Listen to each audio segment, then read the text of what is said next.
Assalamualaikum warahmatullahi wabarakatuh anak-anak. Apa kabar semuanya? Ibu berharap kalian dalam keadaan yang sehat dan selalu bersemangat. Perkenalkan, nama Ibu Linda Puspitasari. Kali ini kita sudah memasuki pembelajaran tema 7 mengenai kebersamaan. Subtema 1, kebersamaan di rumah untuk kelas 2 sekolah dasar. Pada pembelajaran tema 7 nanti dibagi menjadi 4 subtema. Subtema 1, kebersamaan di rumah. Subtema 2, kebersamaan di sekolah. Subtema 3, kebersamaan tempat bermain. Dan subtema 4, kebersamaan di tempat wisata. Kita akan masuk pembelajaran kebersamaan di rumah, subtema 1. Coba perhatikan gambar berikut. Gambar ini menunjukkan bahwa Siti sedang berkumpul bersama keluarga. Siti tinggal bersama keluarga. Di rumah Siti ada ayah, ibu, Siti, dan Ali. Mereka sering makan malam bersama. Ayah Siti sering bercerita usai makan malam. Siti dan Ali menyukai cerita binatang. Siti itu anak yang rajin di sekolah. Di sekolah, Siti dan teman-temannya hidup rukun. Beberapa kegiatan di sekolah dikerjakan bersama-sama. Siti juga sering bermain dengan temannya. Mereka itu saling menghormati. Nah, keluarga Siti ini sering berkumpul bersama anak-anak. Apakah kalian juga sering berkumpul bersama keluarga? Perhatikan gambar berikut. Ayah Siti pandai mendongeng. Siti sangat suka dengan dongeng. Hampir setiap minggu, ayah Siti mendongeng. Seusai mendongeng, ayah Siti menceritakan isi dongengnya. Banyak sekali contoh yang baik dalam dongeng. Nah, anak-anak suka tidak mendengarkan orang lain mendongeng atau menceritakan sesuatu? Nah, di sini Ibu punya dongeng. Kalian simak baik-baik ya. Judulnya adalah Kecerdikan Menumbuhkan Kebaikan. Di sebuah gurun pasir, hiduplah ular dan tikus pasir. Sebenarnya, sang ular sangat ingin memangsa tikus, sedangkan tikus berusaha mencari akal agar ular tidak lagi berniat memangsanya. Saat itu, sang ular sangat lapar, padahal ia sedang tidak mempunyai sedikit pun makanan.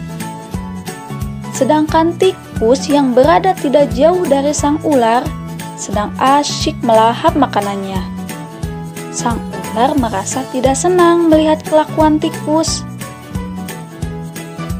"Dengarkan ucapanku, wahai tikus yang angkuh. Aku pasti akan mendapatkan tubuhmu yang mungil dan lezat itu," kata si ular. "Hei ular, berusaha dan bekerjalah. Jangan hanya berani mengancam. Kalau hanya mengancam, seekor semut pun bisa," jawab si tikus. Sang ular sangat marah mendengar ejekan tikus. Ia lalu kembali ke sarangnya dengan perut yang lapar.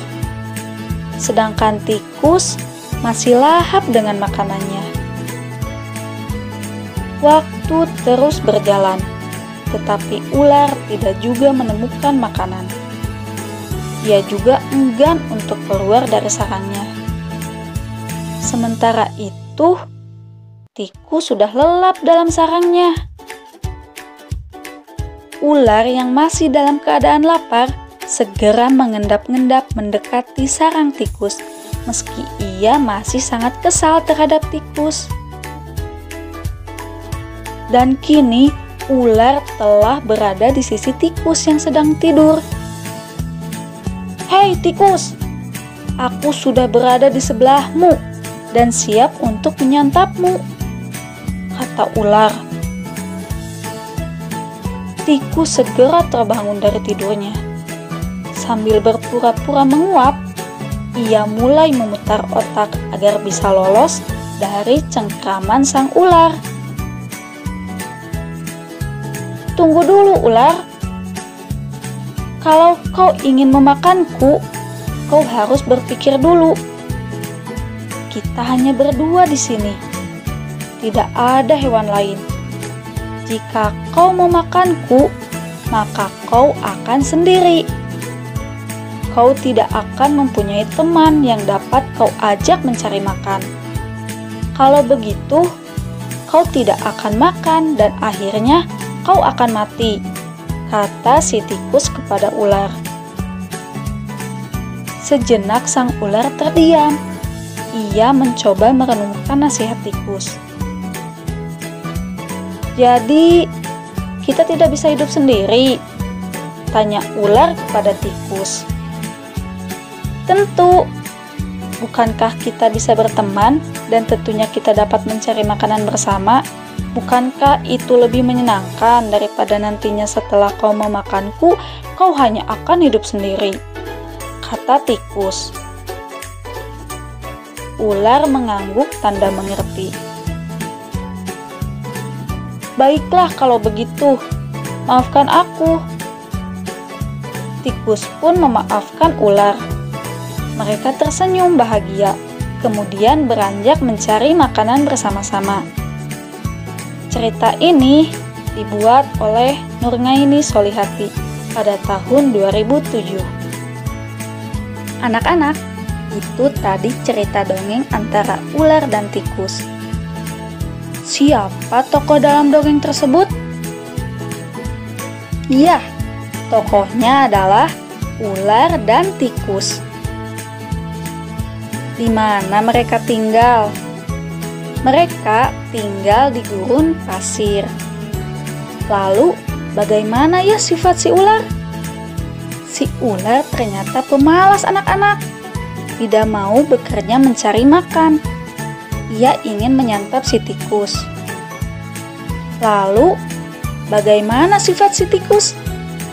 Si tikus ini banyak akal karena mau menolong si ular dan juga mau menasehati si ular. Lalu, apa itu dongeng? Dongeng adalah cerita yang belum diketahui kebenarannya. Jadi, cerita yang belum tentu akan kebenarannya. Salah satu contoh dongeng adalah fabel, yaitu cerita yang tokohnya hewan atau binatang. Nah, mari kita berlatih anak-anak.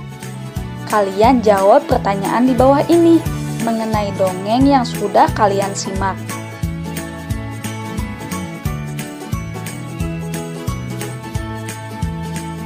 Ya, itu dia pembelajaran untuk tema 7 subtema 1, muatan pelajaran bahasa Indonesia.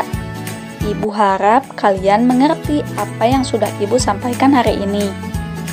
Materi yang disampaikan bersumber pada buku tematik tema 7 Kurikulum 2013. Jadi kalian bisa lihat di buku paket juga. Sampai jumpa kembali anak-anak. Tetap jaga kesehatan dan tetap semangat belajarnya. Wassalamualaikum warahmatullahi wabarakatuh.